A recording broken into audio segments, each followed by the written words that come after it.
ఒక ఊరిలో రాము అనే వ్యక్తి అనేక రకాల పండ్లను అలాగే కూరగాయలను కోడిగుడ్లను అమ్ముతూ ఉండేవాడు.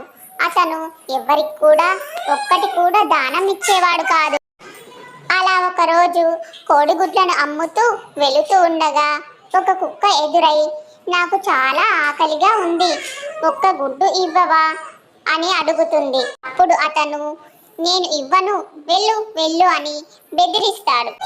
అలా వెళుతూ ఉండగా అతనికి ఒక సింహం ఎదురై అతని దగ్గర ఉన్న గుడ్లన్నీ తినేస్తుంది. అలా తినేసి వెళ్ళిపోతుంది. అప్పుడు అతను ఖాళీ బుట్టను నెత్తిన ఎత్తుకొని వెళుతూ ఉంటాడు. అలా వెళుతూ ఉండగా అతనికి ఆ కుక్క ఎదురై, నాకు ఒక్క గుడ్డు ఇవ్వమంటే ఇవ్వలేవు, ఇప్పుడు ఏమైందో చూశావా, నీ గుడ్లన్నీ ఆ సింహం తినేసింది అని వెక్కిరించి నవ్వుతూ ఉంటుంది.